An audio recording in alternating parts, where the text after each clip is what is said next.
This is it, guys. It's the end of an era. CIG promised a battlecruiser at the $17 million stretch goal back in 2013. The Odin's a result of that stretch goal, a super battlecruiser if you will, and I can't help but think that this has to be a mild FU to Derek Smart. Remember him? The battlecruiser 3000 AD guy? Mr. 90 Days Tops himself?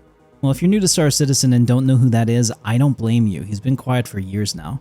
But the Odin is bigger than just one ship sale, and judging by what I already see out there, it's pretty polarizing as well. Stick around to the end because I'll give you a few factors nobody else is mentioning that might change how you think about this whole thing. There's a bigger reason for this sale than greed. But before we get into drama and speculation, let's handle some of the positive news first. This is the last concept sale ever for Star Citizen. I feel weird just saying that. Jared Huckabee confirmed in February that the battlecruiser being announced in May would be the final time CIG offers the ship as a pure concept. After this, every announced ship is going to be straight to flyable and directly in our hands. It's a major milestone in this game's history, and it shows the evolution of the ship pipeline and the funding model. Concept sales have funded Star Citizen since the very beginning. It's where we got the infamous JPEG ship line and people with more money than sense buying those 15K packages with no idea that they'd really ever get a game. Slowly and surely, the team has pushed out most of the concept ships over the years and is nearly done with the backlog. I know that's painful for anyone that still has a Banu Merchantman, and I just wrapped up a video on that ship which will go live in a few days. I definitely feel your pain there. But let's talk about what we actually know about the Odin. CIG officially confirmed the Odin is twice the size of the Aegis Javelin, making it the largest and most crew-intensive ship CIG's ever made available.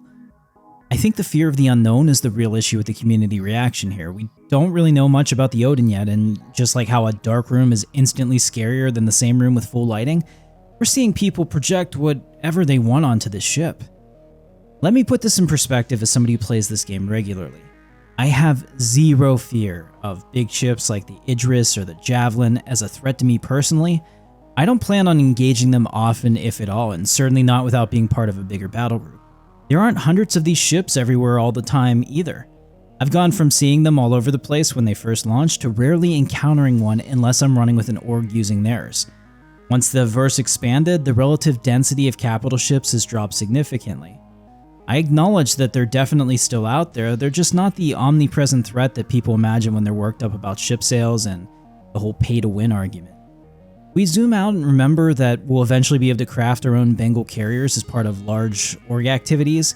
The fear of the Odin specifically starts to look ridiculous, as does the potential price tag. We're talking about an expensive ship that exists in a universe where these big capital ships can be earned through gameplay over time. The Odin might be the biggest, but that should also mean that there's a serious manpower requirement. I've said this before and I'll say it again, organized groups of people in this game should be powerful. If you can successfully manage to herd cats in Star Citizen, I respect the hell out of that. Just try to get people on the same page on a Polaris and you'll see exactly what I mean. I think that fear combined with the sales tactics on the ship is where the real drama exists though. One of the biggest issues that's plagued these sales of the limited edition ships is the seemingly random availability. CIG typically sells them in waves with an undisclosed number available for purchase, and the moment that goes live, they sell out in literal seconds. It's turned into an F5 war to try to beat an army of bots that are also attempting to buy these ships, presumably for gray market resale. F5 is the browser refresh key for context. I don't think anyone that cares enough to buy one of those ships likes that situation, and it's been a point of contention for a while now. With that in mind, CIG turned to the real world and specifically the Ferrari model to change this. Ferrari controls who buys their most rare cars through allocation rather than open sale. You can't just walk into Ferrari, even with unlimited money, and buy a Ferrari F80. They just will not sell that to you. You have to demonstrate purchase history with the brand, you have to show that you're the kind of customer that Ferrari wants associated with their cars, and you have to wait for them to decide if you qualify.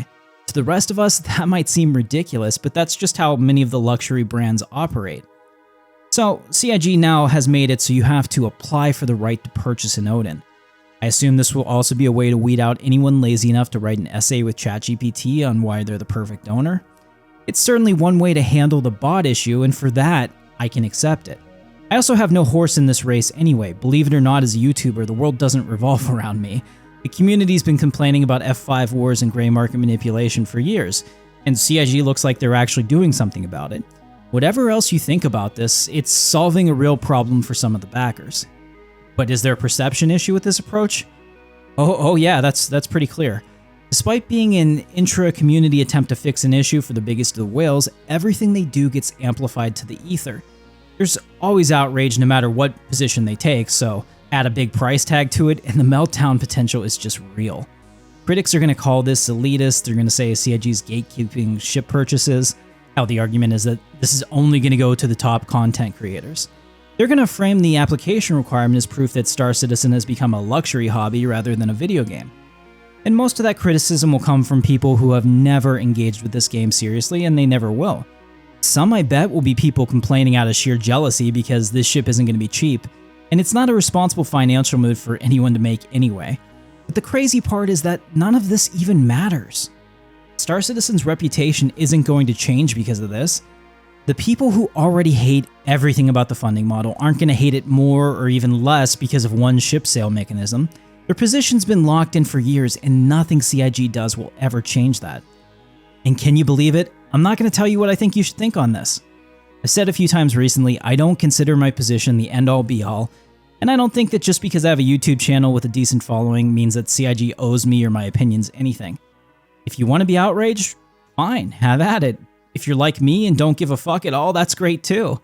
Either way, it doesn't mean a damn thing for Star Citizen, really. Yet there are content creators losing their mind over this right now. I don't want to advertise them, but I have to call it out because what I watched was peak manipulation. There was a video posted in a Facebook group full of innuendo and LARPing masquerading as analysis.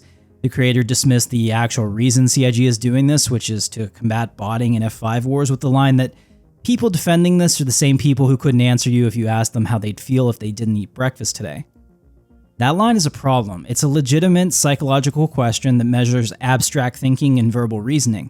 Using it to dismiss the views of people that have logically understood the reasoning behind this change is super scummy.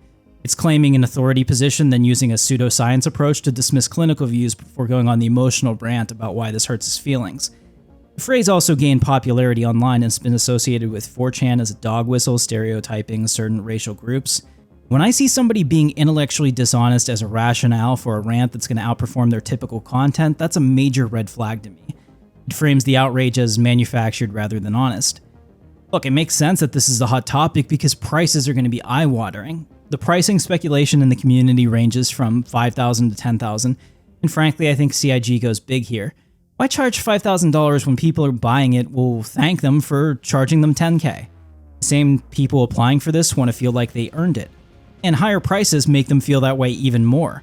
Same buyers who applied with the 99-word essays explaining why they deserve access aren't going to balk at premium pricing because they're going to pay it as part of the experience. CIG would be leaving money on the table by going lower than the market will bear. Again, I don't care at all, so I can throw these numbers out without being emotional about it. And let's get into the most important part of this. I know, I buried the lead here. Why is CIG attempting to revenue max for 2026? Well, it's simple. There's investor pressure. I talk about this in depth in an upcoming video, but CIG took on a major investment from the Calder family back in 2018. It gave the Calders a 10% stake in the company for around $46 million. That investment came with terms, and one of those terms is the option for the Calders to either be bought out or to expand their stake significantly starting in September.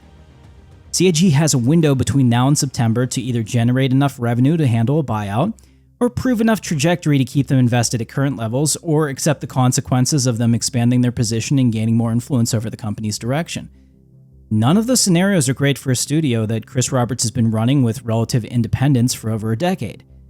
Even if you hate Chris, and look, I know a lot of you do, no one can argue that people with zero experience in the gaming industry have ever had a positive impact when they acquire gaming companies. And yeah, I'm looking squarely at you, Electronic Arts. Combine that with Squadron 42 finally launching this year, and the Ironclads and the Galaxies dropping, and the end of concept sales we've been discussing, and you can see the pieces fitting together. This is way more than CIG selling the Odin just to be selling the Odin. They're selling the Odin because they need a major revenue event before September. When we examine it in that light, the Founders Club mechanic does much more than bot protection. It's also a way to push pricing higher than open sales would support while making the buyers feel good about paying more. This is why I'm not outraged about the Odin sale. I understand what's happening here. CIG needs to max revenue this year, and they're using everything they can think of to do it. The Odin's just one of those tools. Squadron 42's launch is another, and the 1.0 release being teased is sooner than we think in late 2027 is another. Each one feeds into the strategic goal of CIG putting the strongest possible position before that option window opens. But now that you have all the facts, go wild. Jump in the comments, tell me I'm stupid or CIG is bad, and I'm not going to stop you. One of my favorite quotes from any movie is this: "Figuring out things for yourself is the only freedom one truly has. Use that freedom, Rico." If you know the movie, drop it in the comments for bonus points. Thanks for watching, and I'll see you in the verse.